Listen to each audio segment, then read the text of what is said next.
ᱟᱹᱛᱩ ᱵᱚᱱ ᱵᱟᱧᱪᱟᱣᱟ ᱱᱚᱣᱟ ᱟᱹᱰᱤ ᱢᱟᱨᱟᱝ ᱥᱚᱱᱫᱮᱥ ᱚᱱᱟ ᱜᱚᱢᱠᱮ ᱛᱤᱦᱤᱧ ᱠᱤᱱ ᱵᱤᱪᱟᱹᱨ ᱚᱰᱚᱠ ᱠᱮᱜᱼᱟ ᱟᱫᱚ ᱱᱚᱣᱟ ᱜᱮ ᱱᱤᱛᱚᱜ ᱪᱮᱫ ᱞᱮᱠᱟ ᱨᱮᱵᱚᱱ ᱞᱟᱦᱟᱭᱟ ᱜᱚᱴᱟ ᱯᱟᱲᱟ ᱡᱟᱦᱟᱸ ᱟᱹᱫᱤᱵᱟᱹᱥᱤ ᱮᱞᱟᱠᱟ ᱨᱮ जहाँ बन मैंने 400 ब्लॉक रे जहाँ अब बन कमी कना आदो नोआ नि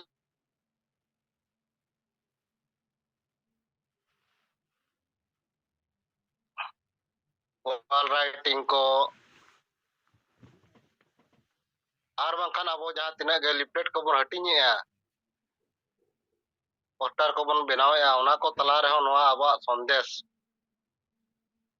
जे ऑल चला दरकार मजी परगना बन बदल को आदिवासी अतु बन बंचावा आदो नोआ मीटिंग मैसेज जुदी बन बनावा गोटा पड़ा चला एटा जहाँ तिना गे जहाँ नुको समाज इदी कते बको विचारिया उनको को विचार लगी बन बढ़े को आदो मा तबन नितो दो नोआ गे मिटिंग मारांग हथियार बन नाम किया गमके तकिन किन नाम अडक किया आदो नोआ गे नोआ परिवर्तन ने अगु दाड़ेया आदिवासी समाज रे विचार रे आर जहाँ तिना तबन कमी होरा को लारे अब बन सपड़ाव का आर ओना खना सेटेरो करा नय 15 मार्च खन 31 मार्च बीच अल्टीमेटम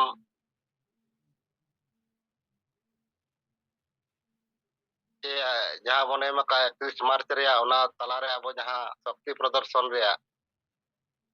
प्रत्येक जिला रे हेडक्वार्टर रे धरना प्रदर्शन मकान जुमिद दाड़े देखाओ जहाँ चे बन मेने शक्ति प्रदर्शन नोआ को हुयुमा मेनखान नो जे नितो जतो खन मारांग हथियार बन नाम अडक के जे मजी परगना बन बदल को अतु दिसम बन बंचावा नो नोआ कथा अब नितो गोटा पड़ा पसना हुया बना और अबोरिन सिंगल लीडर को नोआ को चेतान रे नितो कार्यक्रम आडी लागे हताव लेखान बन बेटी समाज रे उथल बतल हुयुआ और नोआ हर को विचार को और समाज जुदी विचारे हब के खान आबोआ जहाँ कमी जुमिदो रे कमी नोआ तबन गानो चेकाते हर जत्तो हर के जुमिदो सनाइट को और जितकरो सनाइट को मेनखान नितो हबीते बांग विचार कना आदो नोआ विचार जुदी सेटेरोआ एनखान हर को जुमिदोआ और अब बन जितकर दाड़ेया आदो मासे तबन नय अब बार दिन हुयुक कना नो सोशल मीडिया करे अब तलाते जहाँ तिना गे कमी होरा चला कना ओना तलारे अब नय जे नवा लेकाते मिट नारा बन एहब किया बन और नवा हो मिटिज बन पासनावा और अबवा जहाँ तिना जे अल्टीमेटम नुको मजी को नाके को जे एटा संगठन को एमरा मेना ओना को अब जहाँ बन ठौका का 21 मार्च भितर रे नुको हो जवाब मो दरकार मेनखान नितो ओना तलाते नो जे अतुरिन मजी परगना बन बदल को और आदिवासी ये अतु बन बदल बंचावा आदो नोकाना जुदी अब मैसेज ठीक सही बन सेटर किया एनखान दो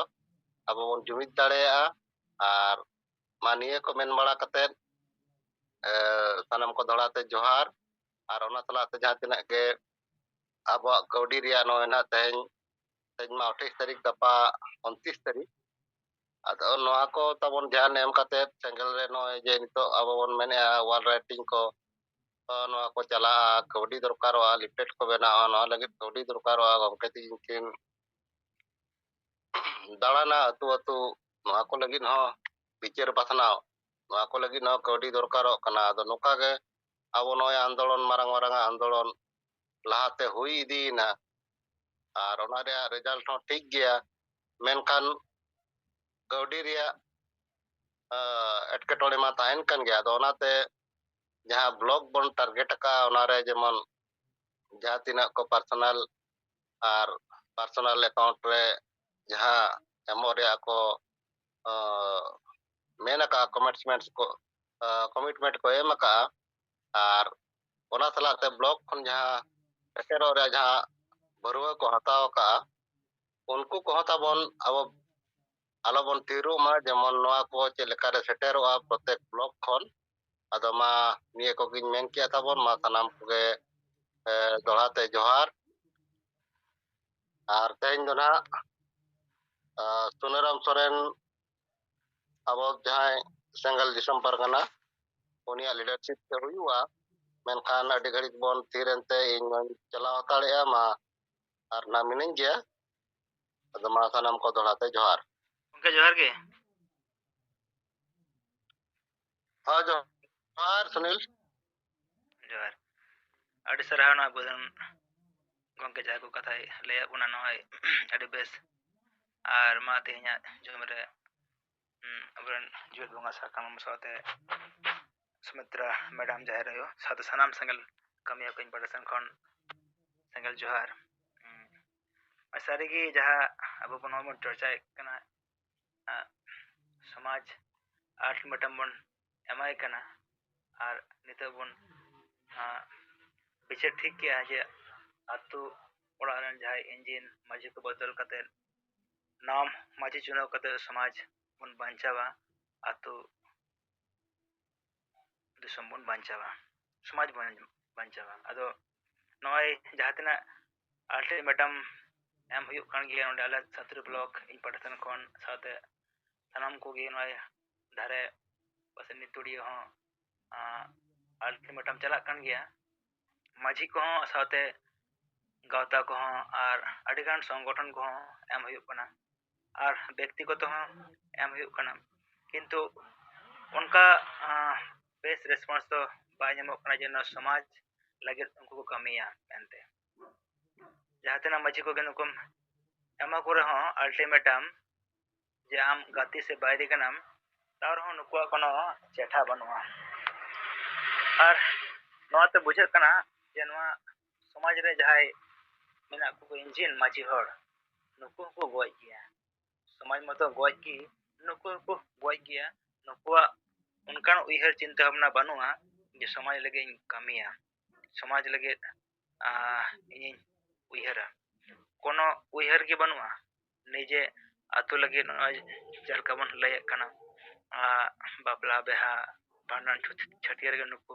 मेना कुआ ओना को बेगर उनको दो बाको चिंता दाड़िया समाज लगे दो ओना खातिर ते नितो नवा अल्टीमेटम एम खातिर हो नुकु बेकार अदो ओनाते इन हो नवा गे मेना जे नवा आतु रन माजी होड इंजन कुनको सब जो कते नवा माझी शिक्षित माझी संविधान आयन कानून पढ़ाई माझी संगल मुझे चुना को तबे अने नो समाज बंचा नो समाज बन बंचा गया नो प्रतिज्ञा कते अब बन तिमन कमी कना आर नो बन पुरो गया तो मा गोटा पड़ा रे नवा गे आज रकम मा जे शिक्षित माझी अब बन चुना को मा आर नो समाज बन बंचावा अतो बन बंचावा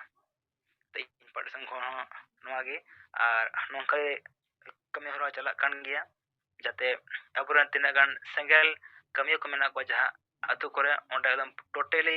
सेंगेल माजी बनाव कते ओंडे निजे लेकाते सब कमी हरा करा होया जे कोनो प्रोग्राम जे कोनो कमी हरा बापला बिहा छूत छटियर सनामा किछु निजे लेकाते करा होया ओंडे एकदम पूरा पूरे लई होया जे सेंगेल माजी नई कना आर माजी रे जे कोनो कमी हरा नई गई चलावाय तो नौका कतर अब बन स्टैंड लेखाई दो ओंडे जे कोनो आतु रे जातने सेंगेल को अतो बन चुनाव कदा तो लेखाई गया ओना समाज रे बदल से सुधर ñal ñama नौका कते के बन लाहा चला आर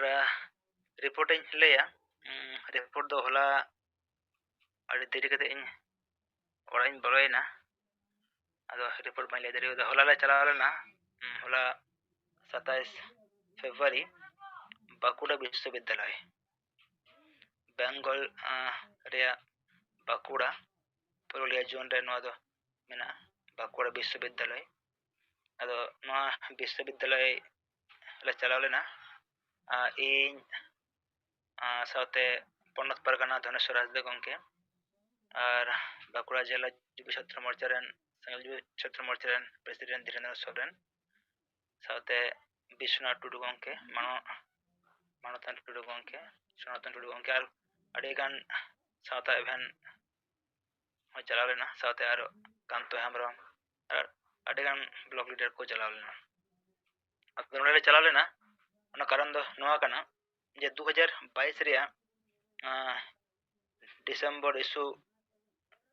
12 वॉल्यूम 9 मिटन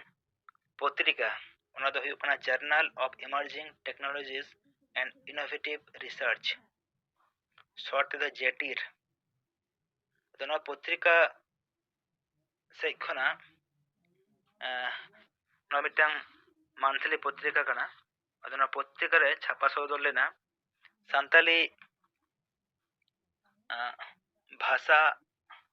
और साहित्य रिया किछु तथ्य अदो ओंडे ओना पत्रिका रे सान्ताली भाषा एवं सान्ताली भाषा संविधान ना अष्टम तपसिल रे सेलेद रे किछु कहानी ओंडे ऑल मेना अदो ओंडे दो हा पार्सी जितकरिया सरकारम कथा गे ऑल बनु ओंडे दो ऑल मेना जे नुकु आसे करेन लीडर बारिया लीडर सुबोध हांसदा और ओते रूपचांद मुर्मू आरो आयमा मेना को नुकु दुखीराम हांसदा ताकु अदो नोंडे कोनो सरकार मुर्मू कथा उल्लेख गे बनु तो नोआ खातिर ताले मने केदा नितो दो नोय सेंगल युवा छात्र मोर्चा पश्चिम बंग राज्य कमिटी पाठसन खन साथे नोय सनाम कोगी नोआ पेट तेम होइना जे नोय अबु बन बड़ाया जे 2003 22 दिसंबर सरखान मुर्मू आयुक्त उनक गान आंदोलन उनक गान मीटिंग मिছিল अत्ते नोआ भाषा बन जितकर अब बन बड़ाया जे नोय संताली भाषा मोर्चा बेरेट खय एहब कते एकमात्र सरखान मुर्मू गे उनिया आयुर तेगी नोआ संताली भाषा रे आंदोलन एकदम गोटा भारत देश रे तुलदुलाव कना और सरखान मुर्मू आयुर तेगी उनिया कूटनीति तेगी नोआ पार्सी बन जितकर कदा नोआ संताली पार्सी जितकर लगे तीन हड़ी जे को अलाय का तीन हड़ जे अक्वा कैरियर दारो को एम कदा तीन हड़ अक्वा अथासा जमी को आड़ा कदा तीन हड़ को गय कना सासेद हरकेत आंदोलन कते नोआ बस्ता जितकर कना ओनारेन आयुरिये तो सरकार मुर्मू कनाय जेलका बन ले कना हजार हजार आदिवासी को सांतल को होल ने को ओना होरेन आयुरिये सिद्धू मुर्मू कनाय उनका के सांताली भाषा लगे हो जहां आंदोलन हुईना ओनारेन आयुरिये सरकार मुर्मू कनाय अदो ओना आंदोलन जहां कराव का जहां आयुर ते जितकर कना यदि उनी मान सम्मान बाम एमाया उनिया कथा यदि बाम उल्लेखा और अकॉय न सुबोध हांसदा कनाय ये तीन 2022 रे नोंका को ऑल कना पत्रिका रे तो ओना खातिर आले मने कदा बांगा सरखान मुर्मू नोआ पार्सी जितकर कनाय नुई ऑले हुई ओंडे अदो उनी सुबोध हांसदा अकॉय कनाय बांग कनाय तीन नोय 2022 23 अब बन नेलल गया आसे कादन पार्सी जितकर को उपाधि को एमाय कना तो 30 सन 2003 साल रे और तीन नोय 2024 अदो 22 23 उनी को छडियर कना पार्सी जितकर तब बन बुझाव का मा जे पार्सी जितकर एकमात्र सरखान मुर्मू कनाय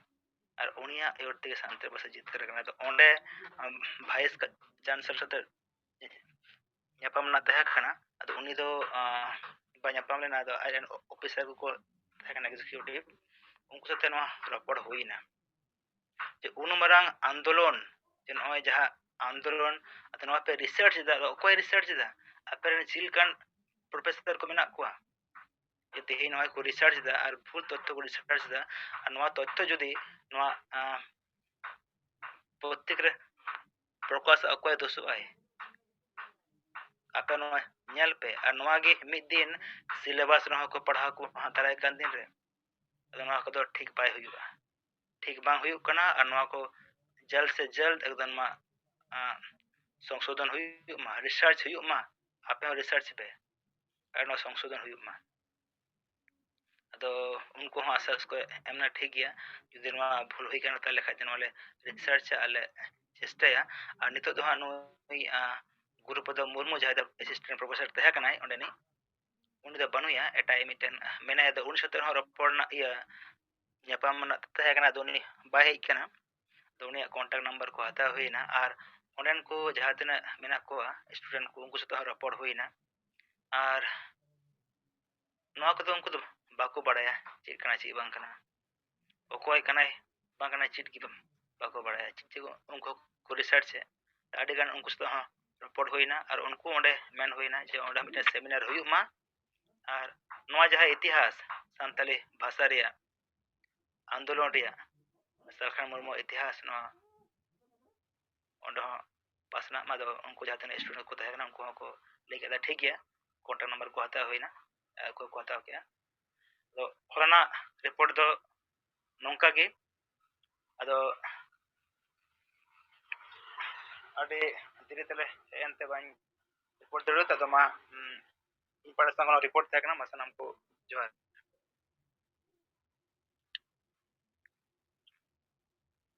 ᱟᱹᱰᱤ ᱟᱭᱢᱟ ᱥᱟᱨᱦᱟᱣ ᱟᱵᱚ ᱛᱟᱞᱟᱨᱮ ᱱᱚᱜᱼᱚᱭ ᱥᱩᱱᱤᱞ ᱦᱟᱸᱥᱫᱟ ᱵᱟᱝᱜᱟᱞ ᱯᱚᱱᱚᱛ ᱡᱩᱵᱚ ᱪᱷᱟᱛᱨᱚ ᱢᱳᱨᱪᱟ ᱥᱚᱵᱷᱟᱯᱚᱛᱤ ᱟᱡᱟᱜ ᱨᱤᱯᱳर्ट ᱟᱨ ᱵᱤᱪᱟᱹᱨ ᱱᱚᱣᱟ ᱟᱹᱰᱤ ᱪᱮᱨᱦᱟᱭ ᱥᱚᱫᱚᱨᱟᱫ ᱵᱚᱱᱟ, ᱟᱨ ᱱᱚᱣᱟ ᱞᱟᱹᱜᱤᱫ ᱫᱚ ᱟᱹᱰᱤ ᱟᱭᱢᱟ ᱥᱟᱨᱦᱟᱣ। ᱟᱹᱰᱤ ঐতিহাসিক ᱠᱟᱹᱢᱤ ᱠᱚ ᱠᱟᱹᱢᱤ ᱠᱮᱜᱼᱟ। ᱢᱤᱫᱴᱤᱡ ᱮᱲᱮ ᱡᱤᱱᱤᱥ ᱫᱤᱥᱚᱢ ᱨᱮ ᱦᱚᱲ ko ᱯᱟᱥᱱᱟᱣᱮᱜᱼᱟ, ᱢᱮᱱᱠᱷᱟᱱ ᱥᱟᱹᱨᱤ ᱡᱤᱱᱤᱥ ᱚᱸᱰᱮ ᱫᱟᱯᱟᱞᱚᱜ ᱠᱟᱱᱟ। ᱟᱫᱚ ᱱᱚᱣᱟ ᱞᱟᱹᱜᱤᱫ ᱛᱮ ᱟᱠᱚᱣᱟᱜ ᱠᱩᱨᱩᱢᱩᱴᱩ ᱡᱮ ᱥᱟᱞᱠᱷᱟᱱ ᱢᱩᱨᱢᱩ ᱯᱟᱹᱨᱥᱤ ᱡᱤᱛᱠᱟᱹᱨᱤᱭᱟᱹ ᱠᱟᱱᱟᱭ, ᱱᱩᱭᱟᱜ ᱟᱹᱭᱩᱨ ᱛᱮ ᱥᱟᱱᱛᱟᱲᱤ ᱵᱷᱟষᱟ मोर्चा बेरेड कते दिसम दुनिया रे रेल रोड चक्का जाम धरना प्रदर्शन जुलूस मीटिंग कते आर पार्लियामेंट रे तरुब लेका गर्जाव कते नुए राजा बुद्धि दिसे जहां तिना ताहे कना जे बीजेपी कोन सांसद ताहे कना मेनखान कांग्रेस सला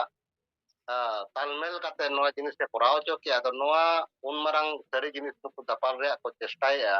और आपे तबन नोआ कथा ठीक जगह रे पे सेटर रे आपे कुरुमुटु के आदमा सुनील हांसदा और ग्रुप को तबन जहां पे सेटल लेना अडी अडी सरहाव और जोहार। और तबन अब तलारे और नोआ चेतान रहा कज विचार को रिपोर्ट को बन एम लेकान दो बेसोआ, और नोए जे नितो अब बन ठौका का जे मजी परगना महल को आसेका को ओनोलिया को नुकु होड़ गो संस्था जहां को बनाव का को और नुकु के मजी को परगना को गुलाम काट को आको दो पार्टी रिया चालम रको चपू कते नुकु गुलाम को बनाव काट को आदो नुकु नितो बन जे लेकारे बन सोसो को नोआ जे कते नोए विचार बन नाम किया गमके ओडोकाट बनाए जे नुकु मजी परगना बदल बाबन अतु संबंध बांचावा। अदो नोआ अडी बेस और मा तबन अब तलारे जहां तिना गे बन सेटरा कना नोआ विचार को बन सदर मा जालका सुनील हांसदा अब अडी बेस लई सदरा कोना और ओना तला ते नोए सान्ताड़ भाषा विजय रे आने जहां टर्निंग पॉइंट को ताहे कना दो ओना को सेटल ना ते बांगा एंतन ओना को मांग रे बन गपाल मराव लेन ताहे जे सान्ताड़ भाषा विजय रे टर्निंग पॉइंट ओना को उनको एमा को दरकार और को बाडाय मा होय गंके ओना को एम लेना जहां अब पतब कना ओना हो एम होइलना, और जहां पत्रिका ओना हो एम होइलना जत्तो गे। ठीक है अडी सरहाव। अदो नितो तो बखत तिकना विचार बन अंजवा सनम को जोहार तेहें दो कटी नवा पॉइंट ᱪᱮᱛᱟᱱ ᱨᱮᱵᱚ ᱵᱤᱪᱟᱹᱨᱟ,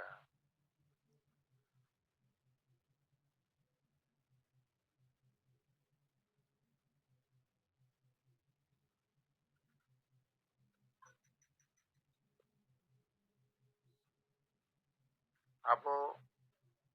लगातार मांझी परगना व्यवस्था रे सुधार व्यवस्था गे अब गुलाम कटवा उनारे जनतांत्रिक संवैधानिक सुधार आगु लगतिया अबे जखन के पूरा सिस्टम ठीक रे कथा विचारो आइना खान ओना थोड़ा कॉम्प्लिकेटेड गया माने मांझी पार्टी का उयर विचार ते परगना हो अतुरिन होड़ हो ऑल पढ़ाओ को और अबुआ परंपरा को बुलु परंपरा में इतिहारे हांडी डांडो को चेक के ना तो अति कॉम्प्लेक्स मामला कना थोड़ा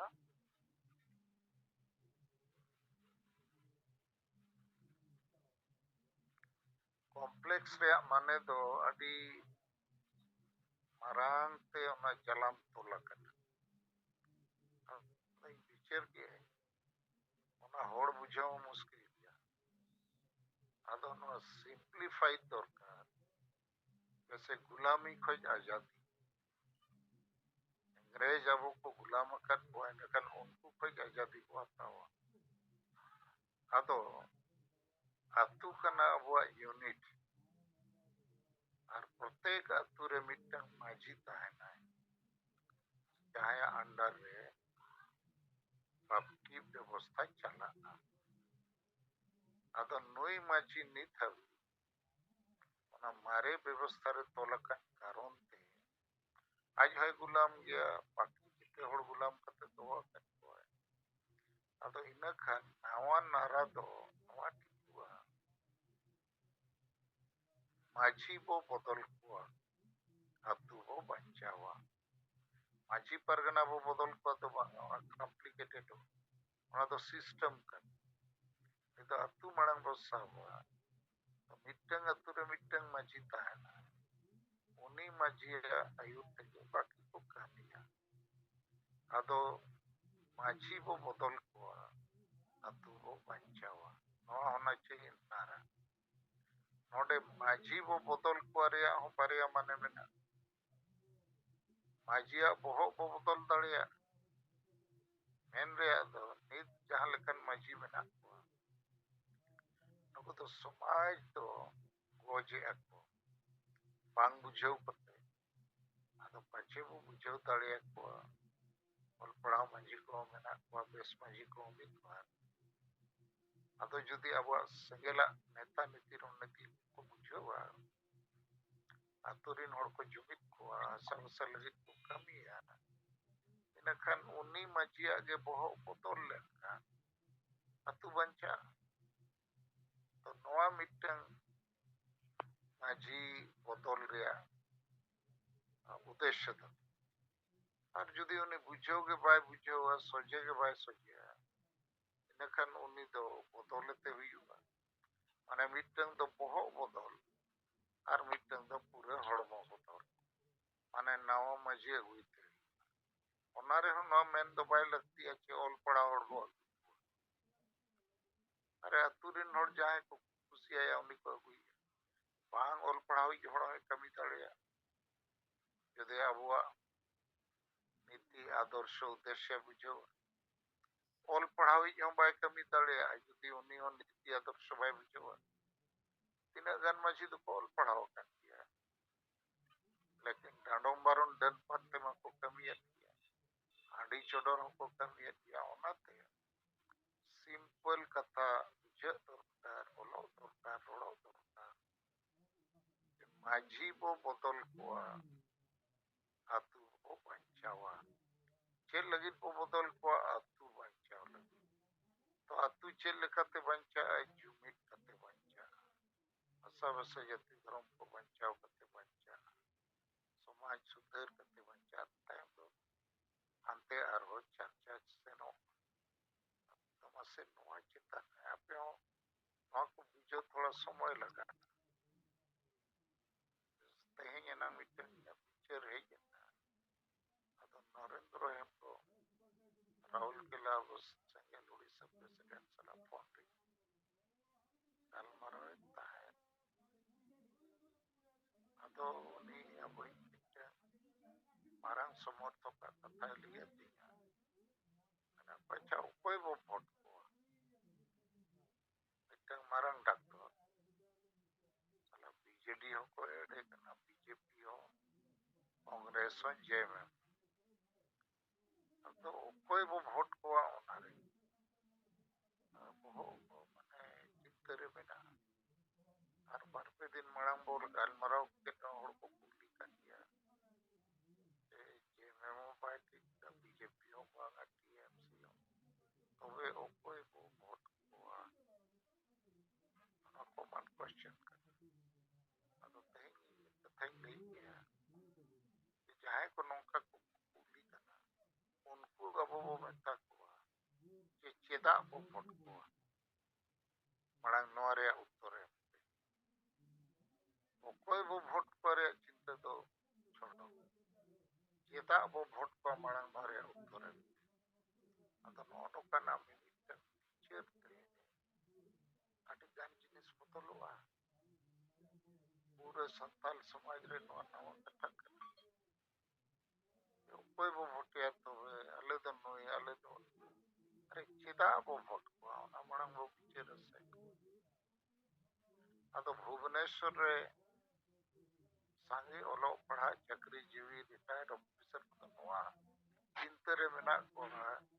मयूरभंज रे तबे ओकई पार्टी को भोटे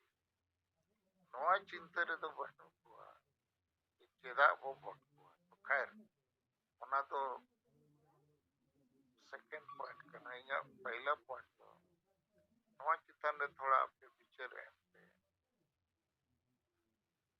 माझी वो बदल हुआ अतु वो बच्चा हुआ नवा ते अब संदेश पुष्टव सेनो दरकार देखो मिमिटन आइडिया ते अड़ी मारंग परिवर्तन हिजुगा अदो जेते अतु रे मान लिया उली बोलोन रे कातरे ओल को माझी वो बदल को अतु वो पंचावा एनखान दो जेते हड़ को पढ़ाओ गया उड़िया ते खान उड़िया ते बांग्ला ते और चिकी ते हिंदी ते रोमान ते आसामीज ते से नवा चितान में थोड़ा पिक्चर को तो वो एम पे पिक्चर एम माने तो चिले का बुझे कना चित को हुआ चिकाते वो समाज परिवर्तन लगी जुमित कते जितकर लगी कमी रे समय वो एम टाइम पास लगी तो बांगा एने सेरेंज जसके रोमोज लगी तो बांगे इनखान नवा रन ते बांखान नवा रन जहां रंग तो साबा जहां बंग जहां रन नवा समाज रे साब किया कारण गुजुक करना लेकिन अड़ी समय अड़ी ठीक डॉक्टर को ना ठीक बीमारी ठीक रान बाको एम दाड़िया खान बीमारी बाय ठीक गया मा तो इnya कथा जिते के पे आंजम दाड़िया तो ठीक गया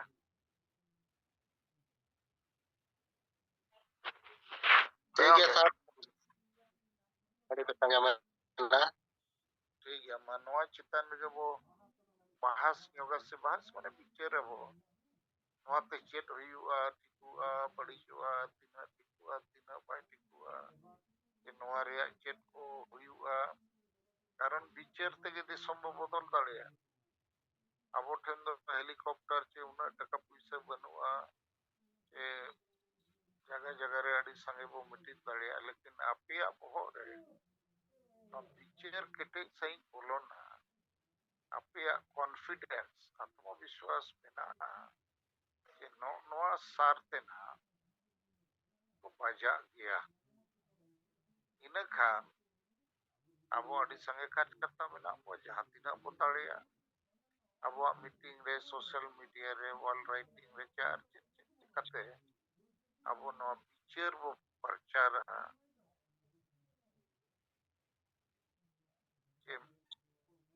ᱢᱟᱹᱡᱷᱤ ᱵᱚ ᱵᱚᱫᱚᱞ ᱠᱚᱣᱟ ᱟᱛᱳ ᱵᱚ ᱵᱟᱧᱪᱟᱣᱟ ᱥᱮᱸᱜᱮᱞ ᱴᱷᱤᱠ ᱜᱮᱭᱟ ᱢᱟ ᱡᱚᱦᱟᱨ ᱱᱤᱛᱚᱜ ᱥᱤᱸᱜᱟᱹᱲ ᱡᱩᱢ ᱨᱮᱵᱚ ᱡᱚᱲᱟᱣ ᱟᱠᱟᱱ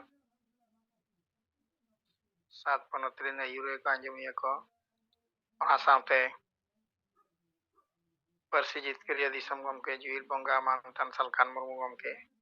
ᱥᱟᱶᱛᱮ ᱢᱟᱰᱟᱢ ᱥᱩᱢᱤᱛᱨᱟ ᱢᱩᱨᱢᱩ ᱟᱨ ᱡᱟᱦᱟᱸ ᱜᱮ ᱵᱟᱦᱨᱮ ᱫᱤᱥᱚᱢ ᱠᱚᱨᱮᱱ ᱵᱚ ᱥᱮᱞᱮᱫ ᱟᱠᱟᱱ ᱡᱚᱛᱚ ᱠᱚᱜᱮ ᱟᱹᱞᱤᱧᱟᱜ ᱥᱤᱸᱜᱟᱹᱲ ᱥᱮᱸᱜᱮᱞ ᱡᱚᱦᱟᱨ ᱟᱫᱚ ᱜᱚᱢᱠᱮ ᱛᱤᱠᱤᱱ ᱱᱤᱛᱚᱜ ᱡᱟᱦᱟᱸ ᱠᱤᱱ ᱢᱮᱱ ᱠᱮᱜᱼᱟ ᱢᱟᱹᱡᱷᱤ ᱵᱚ ᱵᱚᱫᱚᱞ ᱠᱚᱣᱟ ᱟᱹᱛᱩ ᱵᱚ ᱵᱟᱧᱪᱟᱣᱟ ᱱᱚᱣᱟ ᱱᱟᱨᱟ ᱫᱚ ᱟᱹᱰᱤ ᱵᱮᱥ ᱜᱮᱭᱟ ᱢᱟᱹᱡᱷᱤ ᱵᱚ ᱵᱚᱫᱚᱞ ᱞᱮᱠᱷᱟᱱ ᱢᱤᱫᱴᱟᱝ ᱥᱚᱢᱟᱫᱷᱟᱱ ᱦᱤᱡᱩᱜ ᱠᱟᱱᱟ ᱟᱹᱛᱩ ᱵᱚ ᱵᱟᱧᱪᱟᱣᱟ ᱟᱫᱚ ᱱᱚᱣᱟ ᱯᱟᱲᱦᱟᱣ ᱠᱟᱛᱮᱫ ᱦᱚᱲ ᱫᱚ ᱤᱧ ᱫᱩᱧ ᱢᱮᱱᱟ ᱟᱹᱛᱩ ᱫᱤᱥᱚᱢ ᱨᱮ ᱩᱱᱟᱹᱜ ᱞᱚᱜᱚᱱ ᱫᱚ ᱦᱟᱸᱜ ᱵᱟᱠᱚ ᱵᱩᱡᱷᱟᱹᱣᱟ ᱛᱟᱦᱞᱮ ᱚᱞ ᱠᱚᱜᱼᱟ ᱞᱟᱥᱴ ᱨᱮ ᱥᱮᱸᱜᱮᱞ ᱟᱫᱚ ᱚᱱᱟ ᱜᱮ ᱱᱟᱦᱟᱜ ᱠᱚ ᱢᱮᱱᱟ ᱥᱮᱸᱜᱮᱞ ᱟᱹᱰᱤ ᱨᱚᱠᱚᱢ ᱠᱟᱛᱷᱟ ᱜᱮᱭᱟ ᱛᱟᱭ ᱚᱰᱚᱠᱮᱫ ᱫᱚᱭ ᱛᱤᱱ ᱡᱚᱦᱚᱜ ᱚᱰᱚᱠᱟᱭ ᱦᱟᱺᱰᱤ ᱵᱚᱱ ᱢᱟ ᱵᱮᱨᱮᱞ ᱫᱟᱜ ᱛᱮᱵᱚ ᱵᱚᱸᱜᱟᱭᱟ ᱛᱮᱦᱮᱧ ᱚᱰᱚᱠ ᱠᱮᱜᱼᱟ ᱢᱟᱹᱡᱷᱤ ᱵᱚ ᱵᱚᱫᱚᱞ ᱠᱚᱣᱟ ᱟᱹᱛᱩ ᱵᱚ ᱵᱟᱧᱪᱟᱣᱟ ᱟᱫᱚ ᱜᱚᱢᱠᱮ ᱛᱟᱹᱠᱤᱱ ᱱᱤᱛ ᱠᱤᱱ ᱢᱮᱱ ᱠᱮᱫ ᱞᱮᱠᱟ ᱱᱚᱣᱟ ᱨᱮᱭᱟᱜ ᱢᱚᱨᱢᱚ ᱵᱷᱮᱫᱤ ᱢᱟᱱᱮ ᱢᱤᱫᱴᱟᱝ ᱥᱚᱵᱫᱚ ᱜᱮ ᱟᱹᱰᱤᱜᱟᱱ ᱢᱤᱱᱤᱝ ᱟᱨ ᱢᱤᱫᱴᱟᱝ ᱥᱚᱵᱫᱚ ᱜᱮ ᱟᱹᱰᱤ ᱯᱟᱣᱟᱨᱯᱷᱩᱞ ᱱᱚᱜᱼᱚ ᱱᱚᱝᱠᱟᱱ ᱠᱟᱛᱷᱟ ᱡᱩᱫᱤ ᱦᱚᱲ ᱠᱚ ᱵᱩᱡᱷᱟᱹᱣ ᱫᱟᱲᱮᱭᱟᱜᱼᱟ ᱮᱱᱠᱷᱟᱱ ᱥᱮᱸᱜᱮᱞ ᱵᱟ ᱟᱵᱚᱭᱤᱡ ᱨᱟᱥᱴᱨᱚᱫᱷᱚᱠෂᱚ ᱢᱟᱱᱚᱛᱟᱱ ᱥᱟᱞᱠᱷᱟᱱ ᱢᱩᱨᱢᱩ ᱜᱚᱢᱠᱮ ᱡᱟᱦᱟᱸ ᱠᱤᱱ ᱢᱮᱱᱮᱜᱼᱟ ᱦᱚᱲ ᱠᱚ ᱵᱩᱡᱷᱟᱹᱣ ᱫᱟᱲᱮᱭᱟᱜᱼᱟ ᱡᱮ ᱱᱚᱣᱟ ᱫᱚ ᱴᱷᱤᱠ ᱠᱟᱛᱷᱟ ᱠᱟᱱ ᱜᱮᱭᱟ ᱡᱮ ᱛᱮᱦᱮᱧ ᱟᱵᱚ ᱵᱚᱝᱥᱚ ᱯᱚᱨᱚᱢᱯᱚᱨᱟ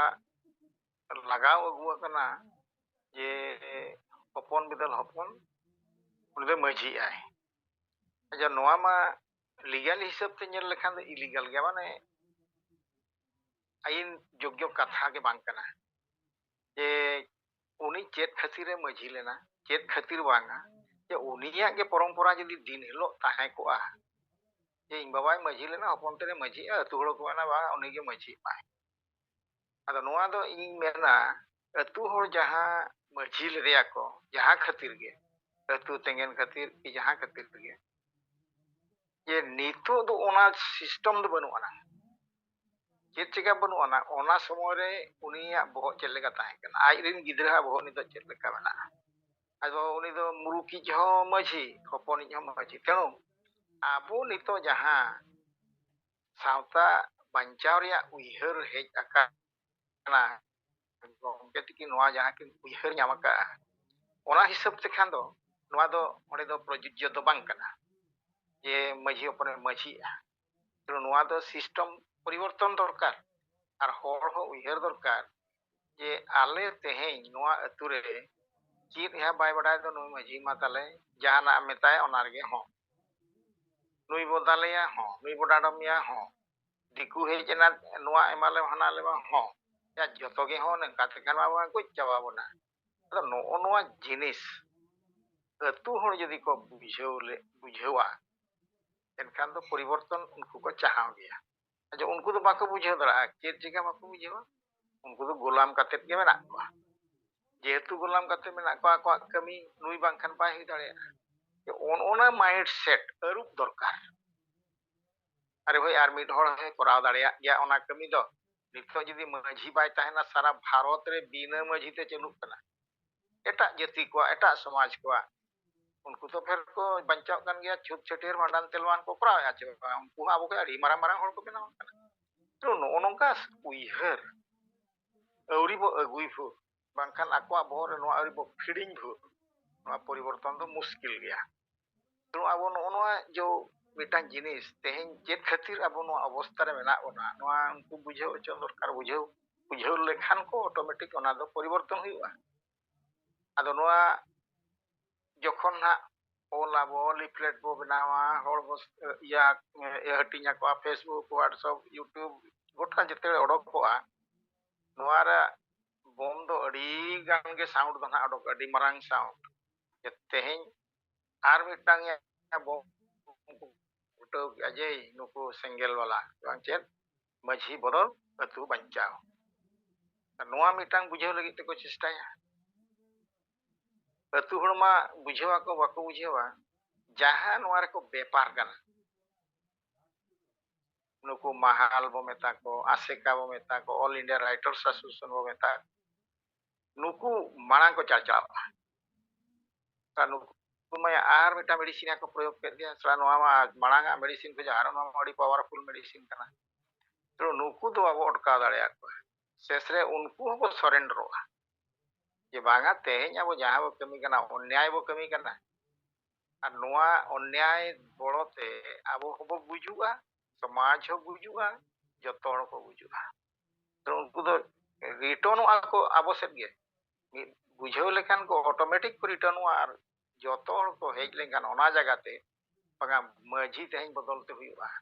ᱟᱨ ᱥᱚᱢᱟᱡᱽ ᱵᱟᱧᱪᱟᱣ ᱛᱮ ᱦᱩᱭᱩᱜᱼᱟ ᱟᱹᱛᱩ ᱵᱟᱧᱪᱟᱣ ᱛᱮ ᱦᱩᱭᱩᱜᱼᱟ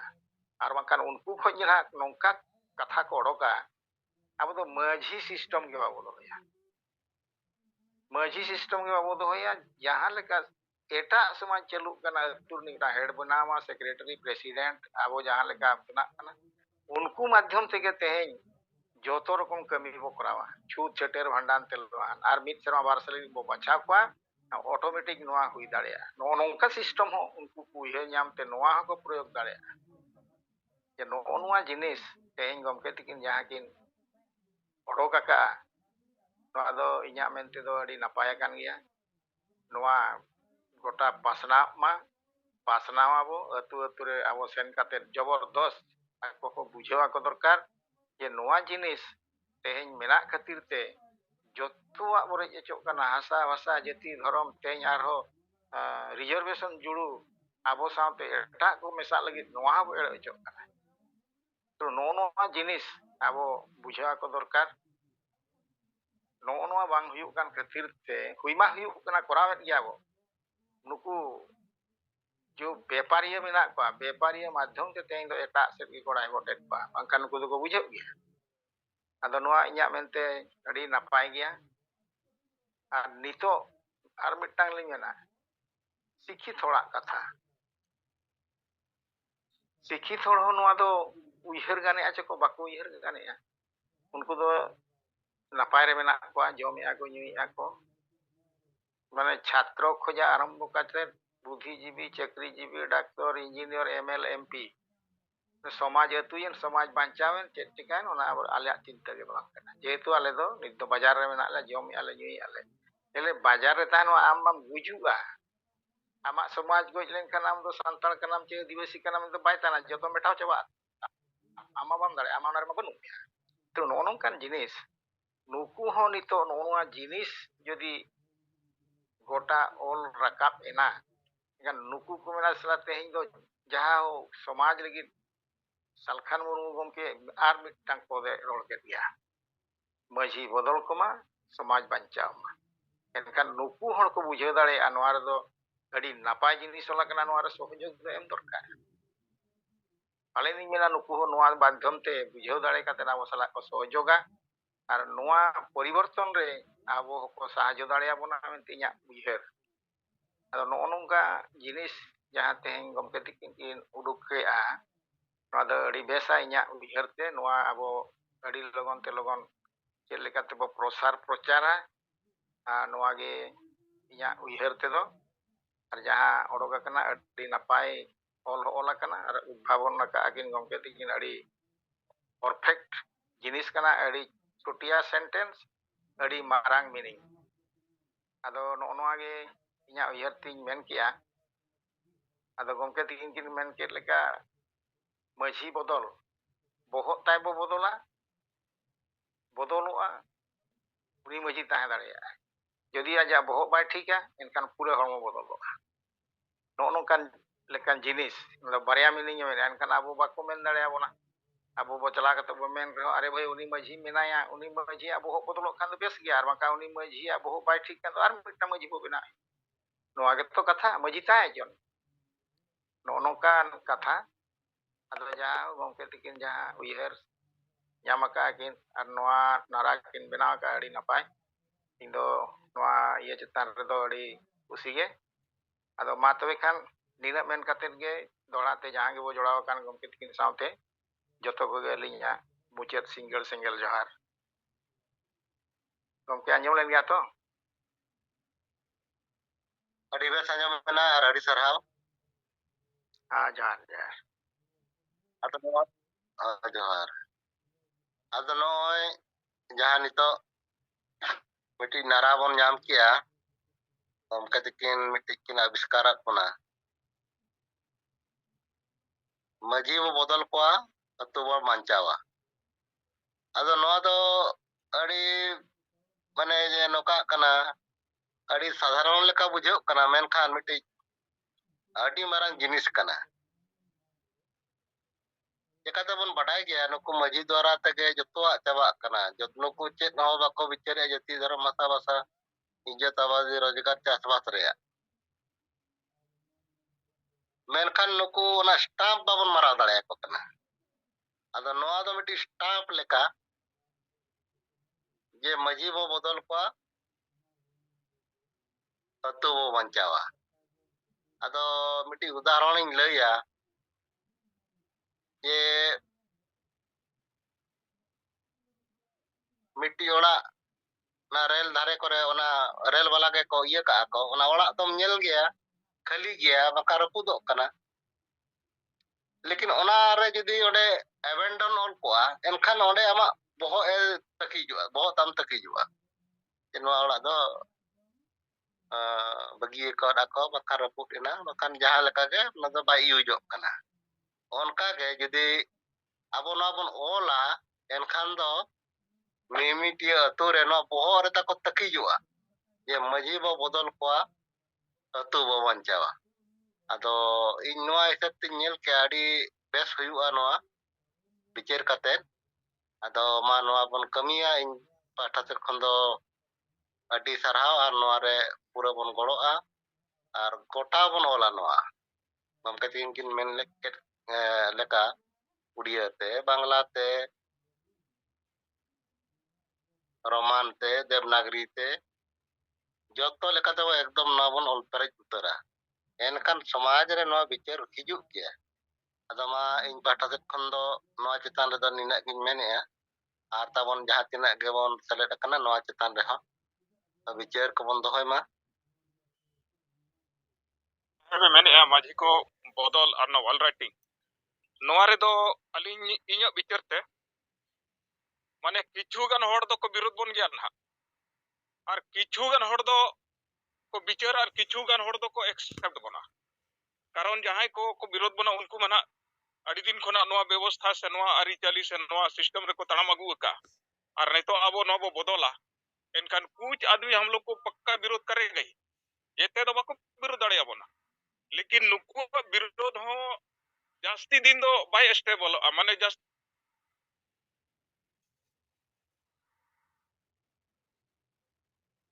के मेनमा बांग करना दिसम में संविधान पे दाड़ान करना एनखान नुकुआ विरोध हो जास्ती दिन दो बाय चला नो धुसुड़ो गया कारण असंवैधानिक गया ओनाते इन्हें विचारते माने विरोध तो कुछ लोग करेगा ही और कुछ लोग हम लोगों को सपोर्ट भी करेगा और नोआ सच्चाई कन गया दिसम संविधान आईन कानून संविधान ते दड़िया और अब अतु दिसम रे संविधान बनुआ और नुकु जहां को चालू अगुओ का जहां सिस्टम ना तो संविधानिक गया और ना जस्ती दिन दो बाय चला तको जुदी अब नुका बो हो बका इनकान कुछ विरोध करेगा और उसका विरोध भी ज्यादा दिन टिकने वाला नहीं है और कुछ हर दो को सपोर्ट बना और नोआ बेस और बड़ी साला बछा लगी ते दो अब नोआ हर अपनार ते हुई अबन आदो मा ये विचार ते दो नोआ नपायोआ मिटंग आतु रे बहस एहबोआ जे सालखान मुर्मु नोआ मिटंग हर अगुई जे नोआ हर के तिना ओकाटा माने तिना बेसा और तिना बड़ीजा नोआ आतु आतु रे माझी को और जहां गाजरी आयुरी मेना को साउते नुकु पक्का को विचारा आदो नोआ आडी नपायोआ और इन्हें हिसाब से कुछ लोग विरोध करेगा और कुछ लोग हम लोग को सपोर्ट करेगा मा इन्हें के रोड कते अलिया विचार नोडे गलिन बंदोया ठीक है मा विकास चंद्र और रवि नारायण सोरेन खाटो खाटो ते मा तें सिंगर जुम अच्छा विकास चंद्र हेम्ब्रम बड़ा मा तेहन सिंगर जिम रे सेलेद kan Persi Jitkare Jit Bunga Salkan Mamu Samadam ona ko to alo pe roda ona re somay laga nit ठीक है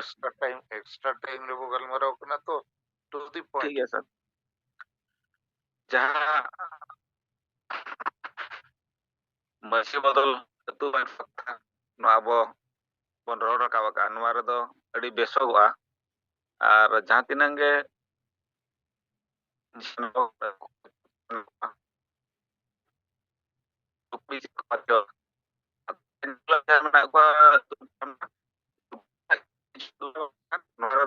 positif dia biru dona unka do banyel nyamwa jahan tinang abo bicar bon samna kya ona chetan redo koi abo biru lekan समस्या तो बाको रकाब दाड़ेया बै बै ते कथा को accept का no बिचार ते को इदी गया नो अड़ी बेसोगोआ आर नोकान बिरुद्ध ना उना दो कटेज ते बाजल जामा जो मिदबार चामचा को गना को बिरुद्ध बड़ाय खान ठीक है रवि नारायण सोरेन दोड़ाते जतो को के जोहार नोआ चितान रे इᱧᱟᱜ मेन दो गमके तिकिन जहां किन मेन किया माझी बदल अतु बंचाव आबो आसेका हला माझी पारगाना मोहर आर बांखान राइटर्स एसोसिएशन को आबो को विरोध बनाचे इन दिन मेरा नोआ चितान रे दो आको पेया पुनिया दलो को मिटिदो रहोगे आको ठीक बनुना आर विरोध दो बाको विरोध दड़ियाबोना आर ओका आईन ते को विरोध बना नोआ मिटंग मारंग कथा कना आईन गे बनुआ तेणु नोआ चितान रे दो विरोध दो आको विरोधा थिरु आको उयहर आको आर आबो जहां ओलोआ ओना बिचार तेगे हुया को आर लास्ट पे जेएमएम लेकान इहा विरोध बना चे जेएमएम हो बाय दाड़ियाबो जेएमएम हो गलती वाला कना तेणु नोआ चितान रे दो इᱧᱟᱜ मेन ते दो 100% ओकोय हो बाको विरोध दाड़ियाबोना जो तो चुपचाप कते को ताहेना आर मने मने ते को सपोर्ट गया निये गे अलिᱧाᱜ मेन दोड़ाते मा जतो गे जोहार ठीक है सोनाराम सोरेन तो जोहार जतो को गे नितो जहां टॉपिक चेतान रे गलमराव चला कना तो इᱧा उयहर ते जे माझी बो बदल को आतु बो बंचावा ओना अडी ठीक गया आर विरोध रे जहां कथा कना माझी प्लस किचुगान चंडल चोकरी जाय मेना को माझी रे टीम नुकु को विरोध दाड़ेया मेनखान पार्टी तो ना बाको विरोधा अदो विरोध खान को ओना रे अबो ढेर लाभ बो जाम ओना दो नोआते नुकु ठेन विरोध रे जहां अबो कथा बो सामंगया ओना तुलना रे नुकु खाली विरोध गिडी को विरोधा जहाना उनका बाको सामंग दाड़े जहां अबो संविधान कानून रे कथा बो मेनिया जे माझी बदलिया आतु बो बंचाव माने समाज बो बंचाव माने जाति धर्म भाषा भाषा बो बंचाव मेनखान नुकु ठेन उनका तार्किक ना बनु गया और नितो नोआ समय रे ओनाते ढेर इम्पोर्टेंट नोआ ऑल कारण झारखंड रे जहाना नुकी माझी को मोटरसाइकिल वाला मामला रे नोआ सला मिटी ना सगई मिलना कारण अब जनतंत्रीकरण रे कथा बो में ओनाते ढेर नोआ रे झारखंड दो इफेक्ट प्रभाव पड़ा आदमा निया गे मेन कते जोहार ठीक है अच्छा तब आर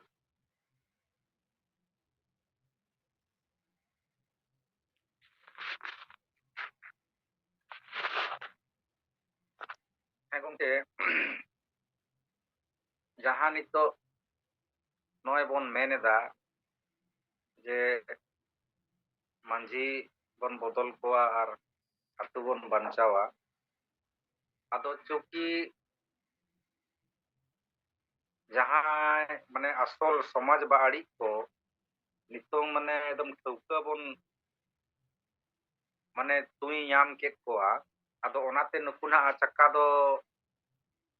माने हासु गोट कोआ और हासु कारण ते नुकु ᱟᱠᱚᱣᱟᱜ ᱵᱟᱨᱪᱚᱥ ᱨᱮᱱᱟᱜ ᱢᱟᱱᱮ ᱟᱠᱷᱨᱤ ᱞᱟᱹᱲᱦᱟᱹᱭ ᱞᱮᱠᱟ ᱢᱟᱱᱮ ᱱᱟᱦᱟᱜ ᱢᱤᱫ ᱫᱚᱢ ᱫᱚᱠᱚ ᱵᱤᱨᱳধ ᱜᱮᱭᱟ ᱟᱨ ᱟᱠᱚ ᱥᱟᱞᱟᱜ ᱛᱮ ᱠᱩᱪ ᱦᱚᱲ ᱟᱠᱚᱨᱮᱱ ᱢᱟᱱᱮ ᱜᱚᱲᱚ ᱦᱚᱪᱚ ᱞᱟᱹᱜᱤᱫ ᱢᱟᱱᱮ ko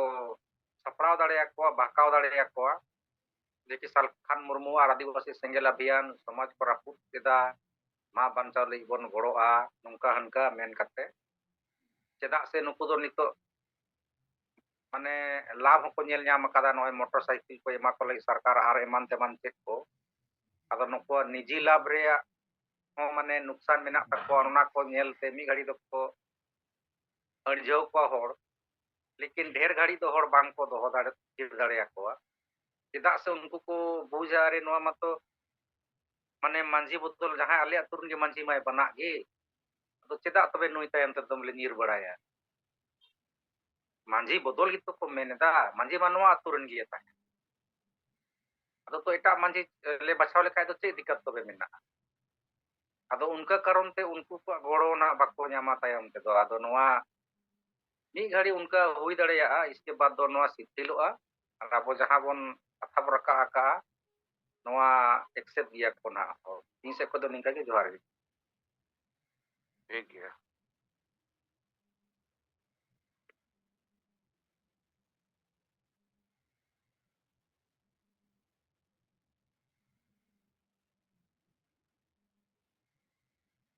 अच्छा बाबूराम किस्कू इस्लामपुर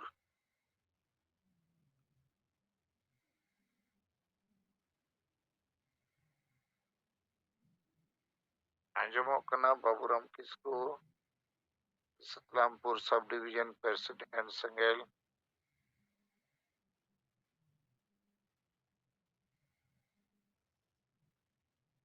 उत्तर दिनाजपुर जिला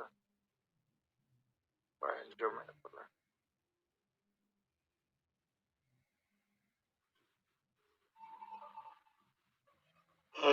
ᱟᱹᱞᱤᱧ ᱢᱟ ᱜᱟᱡᱚᱱ ᱦᱚᱨᱤ ᱢᱩᱨᱢᱩ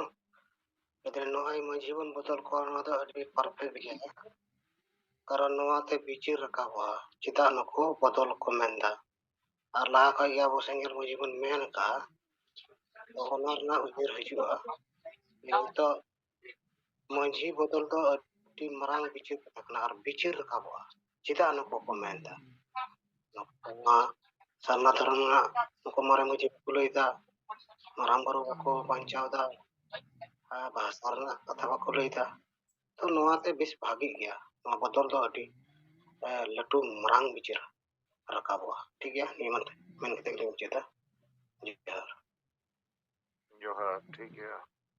अच्छा झाड़ग्राम जिला परगना सेंगेल परगना तब देवेन सोरेन आंजमेत खानेम और ओकोय कना मदन बाबू माइक खुलो का रोड सनम कना नया म परिस के बनो चिली बाबू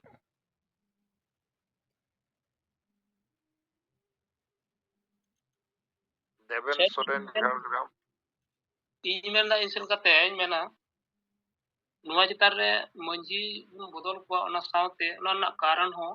ᱚᱞ ᱠᱟᱜ ᱠᱷᱟᱡ ᱵᱮᱥ ᱠᱚᱜᱼᱟ ᱵᱚᱞᱮ ᱪᱮᱫ ᱤᱭᱟᱹ ᱛᱮᱵᱚᱱ ᱵᱚᱫᱚᱞ ᱠᱚᱣᱟ बना तो वो चर्चा है चना विचार वो और नित को बड़ाय मा तू गुजुक कना रेजोक कना अतु बांचाव हुयुगा माझी बोतल अतु बांचाव नवा तो मैथमेटिकल फॉर्मूला लेका अतु बांचाव लगी माझी बोतल इना खान को ना अच्छा तो चेक कना मामला कटी को विचारा और नारा और स्लोगान तो किताब लेका तो बामोल दाड़िया तो ओंडे में ठाके दो मा बहु उयहर लगी ते बाथो मा अदो आम जहां कथा मैंने ओना तो ऑटोमेटिक हिजुगा ठीक है ᱴᱷᱤᱠ ᱜᱮᱭᱟ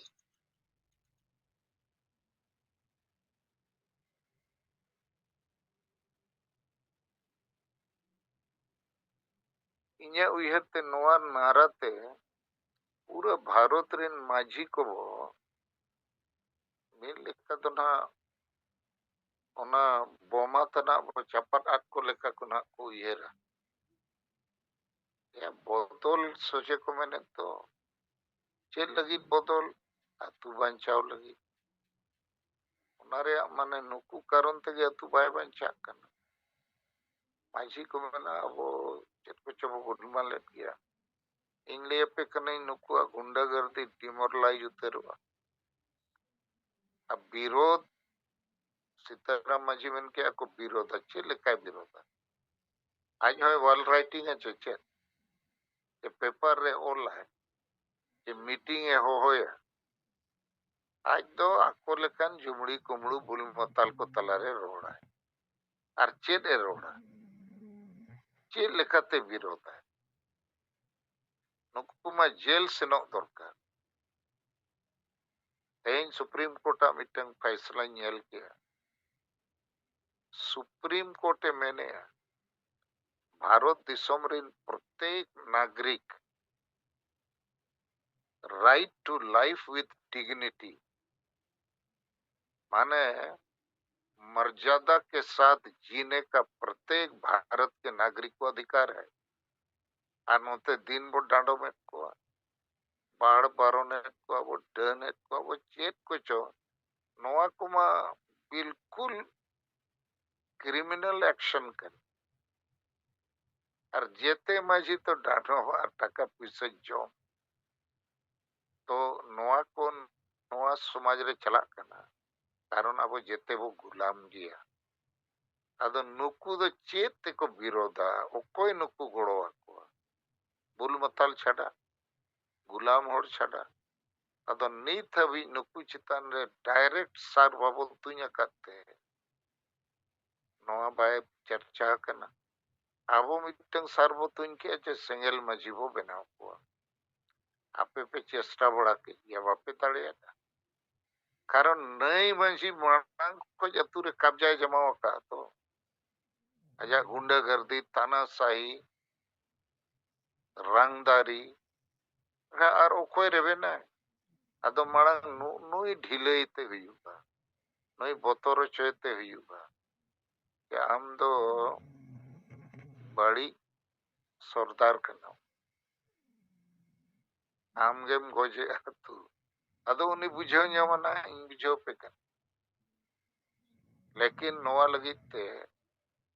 अब तुरंत गोटा वॉल राइटिंग को चालू दरकार और नोआ कमी देखो इन उइहर विचार ते नोआ लेवल रे है जना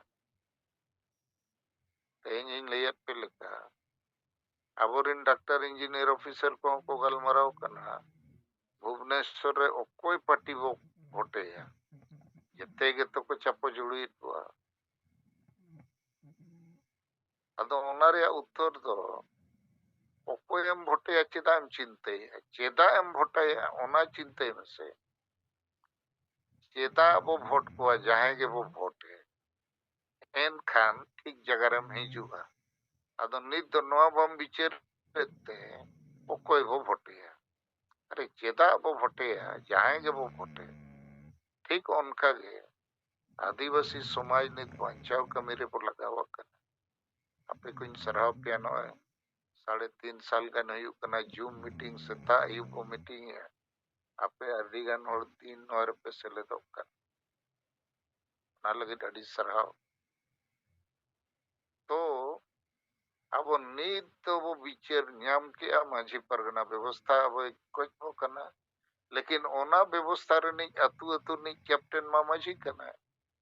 उनी चितान रे नित जखन नो सार बो तेरांगे एकदम में बजा और उनी इकला तो बाय बजा अतु रे ओलो पढ़ा ओड़ो को बजा स्टूडेंट हो को बजा और नित मंगल टुडू जमशेदपुर उनी लई किया जेते अतु रे माझी ओड़ बको कुसिया को कन भीतर ते रगी में ना लेकिन हम चेकाया राजा का बेटा राजा है उसको भोगना पड़ेगा झेलना पड़ेगा गधा को भी बाप बोलना पड़ेगा अदो नोआ नाराते उनको मैसेज को न्यामा कि बदल रिया मिटंग बिगुल मिटंग बम पोसा अकना कि माझी को वो बदल को अतु वो बंचाओ माने समाज वो बंचाओ ᱟᱫᱚ ᱡᱮᱛᱮ ᱦᱚᱲ ᱴᱷᱮᱱ ᱱᱚᱣᱟ ᱱᱟᱨᱟᱡ ᱥᱮᱱᱚᱜᱼᱟ ᱟᱨ ᱢᱟᱹᱡᱷᱤ ᱱᱚᱝᱠᱟᱭ ᱵᱩᱡᱷᱟᱹᱣ ᱯᱟᱪᱮ ᱡᱮᱛᱮ ᱟᱹᱛᱩ ᱨᱮᱱ ᱡᱟᱦᱟᱸᱭ ᱠᱚ ᱱᱟ ᱤᱧ ᱠᱟᱨᱚᱱ ᱛᱮᱠᱚ ᱨᱟᱹᱜᱤ ᱟᱠᱟᱱᱟ ᱩᱥᱟᱹᱫ ᱟᱠᱟᱱᱟ ᱪᱤᱠᱟ ᱡᱮᱛᱮ ᱯᱟᱪᱮ ᱠᱚ ᱰᱷᱟᱠᱟ ᱧᱩᱨ ᱩᱛᱟᱹᱨᱤᱧᱟ ᱮᱠᱫᱚᱢ ᱵᱚᱛᱚᱨᱚᱜ ᱮᱦᱚᱵᱟ ᱟᱨ ᱱᱚᱣᱟᱛᱮ ᱤᱧᱤᱧ ᱢᱮᱱᱟ ᱟᱵᱚ ᱡᱟᱦᱟᱸ ᱥᱚᱢᱟᱡᱽ ᱵᱟᱧᱪᱟᱣ ᱥᱟᱱᱟᱭᱮᱫ ᱠᱚᱣᱟ ᱚᱱᱟ ᱦᱚᱨ ᱨᱮ ᱢᱤᱫᱴᱟᱝ ᱵᱤᱪᱟᱨ ᱠᱨᱟᱱᱛᱤ ᱫᱚ ᱮᱦᱚᱵᱚᱜ ᱜᱮᱭᱟ ᱵᱚᱫᱚᱞ ᱞᱟᱹᱜᱤᱫ ᱟᱨ ᱵᱚᱫᱚᱞ ᱛᱮᱜᱮ ᱥᱮ ᱦᱩᱭᱩᱜᱼᱟ ᱠᱨᱟᱱᱛᱤ ᱫᱚ ᱯᱚᱨᱤᱵᱚᱨᱛᱚᱱ बिना परिवर्तन ते तो माने समाज गुजुग गया ताके दाग तो सिया गया बड़ीजोग गया अदो अब समाज तो ठाके दाग लेका ठाके ठीक करना और वो गुजुग करना ठीक है मार थोड़ा समय जहाँ को पे रोड खान बंजम पे 10 मिनट मैक्सिमम 10:30 रे तो वो बंद है नोए झाड़ग्राम जिला सेंगेल परगना देवेन सोरेन तब बाय जम दाड़े और जिला परगना को बखान उनकान पोस्ट करे मेना पे पोनोत परगना जोनाल परगना को जाए लक्ष्मी नारायण किसकू हुगली जिला जमो कन खान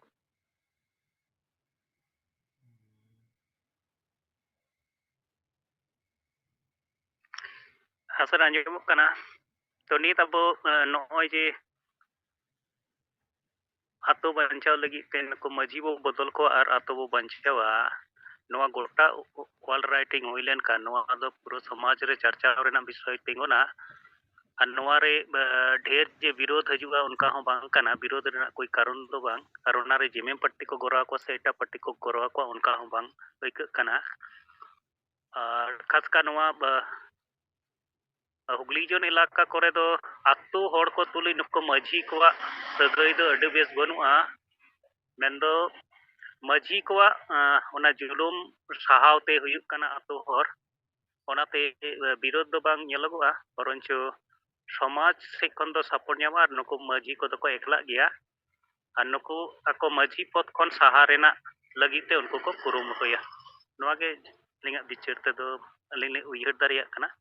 ᱟᱨ ᱱᱚᱣᱟ ᱫᱚ ᱟᱹᱰᱤ ᱵᱮᱥ ᱦᱩᱭᱩᱜᱚᱜᱼᱟ ᱢᱟ ᱥᱟᱱᱟᱢ ᱠᱚ ᱫᱚᱦᱲᱟᱛᱮ ᱡᱚᱦᱟᱨ जोहार अच्छा रमेश टुडू मसलिया दुमका जिला संताल परगना आंजमेत खाने मसे आमा चेत बिचार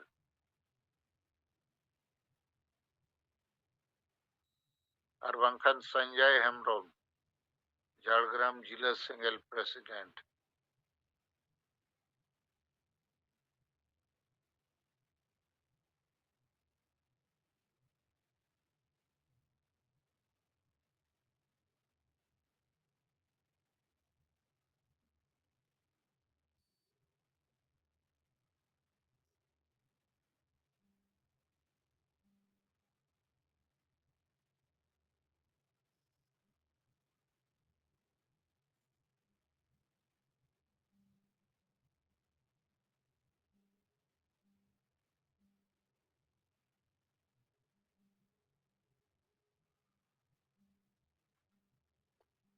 सर खाटो माचाते सिंगरे हेम्ब्रम सर आंजमोग कना आम लई में आबो नोआ जो तेहन ओका कथा बन गरमराव कना अदो नोआ आबो बन मेना लक्ष्मण रेखा लेका जो गार लेखन जो चोक लेकना जो को मेता लक्ष्मण रेखा नुकु आसेका महल को एमान तमान जो सिकितान हर को जो को गुलाम लेका नुकु मजी को तो को दोहो का को जो नुकु को उयहरिया मेना को नुकु आसेका को बहाल को ᱟᱵᱚ ᱫᱚᱵᱚᱱ ᱵᱟᱧᱪᱟᱣ ᱟᱨ ᱟᱵᱚ ᱵᱚᱱ ᱥᱩᱥᱚᱱ ᱨᱮᱱᱟᱜ ᱥᱩᱵᱤᱫᱷᱟ ᱢᱮᱱᱟᱜᱼᱟ ᱮᱱᱠᱷᱟᱱ ᱱᱚᱣᱟ ᱡᱤᱵᱚᱱ ᱠᱟᱹᱢᱤᱭᱟ ᱱᱩᱠᱩ ᱴᱳᱴᱟᱞᱤ ᱠᱚ ᱥᱟᱦᱟ ᱩᱛᱟᱹᱨᱚᱜᱼᱟ ᱢᱩᱡ ᱞᱮᱠᱟ ᱟᱫᱚ ᱚᱱᱟ ᱱᱩᱠᱩ ᱢᱟᱹᱡᱷᱤ ᱥᱟᱞᱟᱜ ᱦᱚᱸ ᱵᱟᱠᱚ ᱢᱮᱥᱟ ᱫᱟᱲᱮᱭᱟᱜᱼᱟ ᱢᱟᱹᱡᱷᱤ ᱦᱚᱸ ᱚᱸᱰᱮ ᱠᱚ ᱵᱤᱪᱟᱹᱨᱟ ᱱᱩᱠᱩ ᱥᱤᱠᱷᱤᱛᱟᱱ ᱦᱚᱲ ᱜᱮ ᱛᱮᱦᱮᱧ ᱟᱵᱚ ᱥᱚᱢᱟᱡᱽ ᱫᱚ ᱜᱩᱞᱰᱟᱹᱢ ᱞᱮᱠᱟ ᱫᱚᱦᱚ ᱦᱚᱪᱚ ᱟᱠᱟᱫ ᱵᱚᱱᱟ ᱱᱤᱭᱟᱹ ᱜᱮ ᱟᱹᱞᱤᱧ ᱠᱟᱛᱷᱟ ᱞᱟᱹᱭ ᱠᱟᱛᱮ ᱞᱤᱧ ᱢᱩᱪᱟᱹᱫ ᱠᱮᱜᱼᱟ ᱡᱚᱦᱟᱨ जोहार जोहार ठीक गया ठीक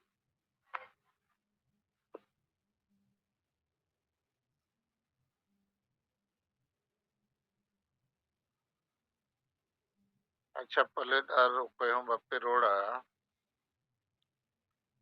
अदो मुझे रे मिटा इतिहास रे कथाኝ लई पे फ्रांस रे क्रांति हुई लेना फ्रेंच रेवोल्यूशन पहले 1789 रे अदो ओना दो चेत ताहे का फ्रांस दिसम रिन चासी को आदि परिश्रम कते चासबास को उत्पादन ताहे अदो ओना उत्पादन रेया उइहर पे आधा भाग दो राजा गे हतावे ताहे आर हो आधा कोई थोड़ा कम माने मीट लेका दो पे भाग रे पुन भाग रे जदी जुड़ुयाम ओना चास उइहर में मिट भाग राजा मिट भाग मंत्री को आर मिट भाग दो ईसाई धर्म रिन गुरु को तो 100 भाग चास रिया 75% दो नुकु को जोमेता है चासी को रे को कन अदो चासी दो उनका गे को ताड़ाम इदी उनका को मेहनत है अदो उनको तलारे मिट पर बिचेरिया नोआ गुलामी को आजादी कथा को ले को अरे आपे पे चासिया उनको को जोमे अदो तीना दिन उनका पे ताना रपरिन गिद्रे उनका पे तो टाटका उनको चासी नोंका को रगी ना राजाओं को गोच के दिया फादरी को गोच के को मंत्री को गोच के को पूरा फ्रांस रे क्रांति उनागे आजाद ले पड़ाए इन ले पे करना इन अबोरेन गोवज राजा तो नुको माजी को कना जेते अतु गोच कते को दोहो आका और अतुरिन होड़ को छटपटाव चबा कर चेत बचकाया ओकासेन पोसेन अदो मा आपे समांग रे मिटंग आडी मारंग बिचार समांगेना नोवा अतुरे बो सेटेरा वाल राइटिंग लेन खान जेते अतुरे माजी बो बदल कोआ अतु बो बंचाओ इन ले पिन सेंगेल ना जुडू ढेर दिन बाय लगा और नोवा दो केवल माजी और अतुरिन दो बाको बिचार भुवनेश्वर रिन डॉक्टर इंजीनियर ऑफिसर हो बिचार हुई को सलखान मुर्मू और सेंगेल चेत चबो में पोसा अदो नोवा दो आडी मारंग अणुबम कना अटम बम कना नोवाते हुई दड़िया अतु करे टटका मटका हो अडिगान परिवर्तन हिजुआ और नो ध्यान एम पे माझी को बदल को माने माझिया बोहो को बदल जदि रेबेना अब बोहो बाय बदल खान हड़मो गे बो बदल बानर जिनिस बो अड़क का माझी सोजे खानम सोजे में अबाम सोजे खान अतुरिन होड़ एटा माझी को बनावे गया अतु और समाज बचाव लगी तो ठीक गया मा पे सलाम पाड़ी सरा और नियाली तो इन उइहर ओए इन्या होनो को ना ठीक बनोते बइन तड़ान करना राभांग बाय चबा करना लेकिन ओड़ा रे ताहे कते सिंह दिन बिचेर गया ये समाज वो बचाव और आपे को जहां तिना के पुइसे को पेम घोड़ो कना इनसे कोई अड़ी सराव माने आप ठेन दो हुनन पुइसे को सारेड़ो दरकार अदा अड़ी मुश्किल ते महीना रे 20,000 गाना टका हिजो करना चाहिए दो ये सब किताब को वही बताया लेकिन अब वह समाज लगी दुलड़ बनूते और अब वो कमिया को वो कमी खान गया लेकिन जहाँ तीना कमी दरकार पले उन्हें बाबू ताड़िया करना लेकिन चलो बिचार तेगे बो पड़ुआ लैया पे कनाई और बिचार तेगे परिवर्तन हुआ आदो नवा बिचार चेतान रे आपे बोहो और मने जीवी रे ओना ग्रहण पे और जदि ओना रे जहाना कम बेसी मेना ओना बो बिचारा और बिचार केटेज लेनखान आपे कथा केटेजोगा कामी केटेजोगा समाज हो केटेजो और बाकी संगठन को तो विचारहीन संगठन कना उनको रिंदो नेता हो बनुआ नीति बनुआ रणनीति बनुआ संगठन रे ठिकाना बनुआ एक्शन प्लान बनुआ टारगेट बनुआ चेत हो बनु खाली टाइम पास या बाबुरिन होड़ अर्जाव कते जाली थेली कते को तो हुआ कतवा अदो नित दो नौकाई बुझेआ जे पले बंगा बुरु को सरी गया वो गुलामी खोज आजादी बन लगी और तार को ले वो का तापे को होना चेतान रे भरोसा मेना इnya हो आपे चेतान रे भरोसा मेना तमानी तो तेहኛ जुम नोडे बुझी रहे सनम को जोहार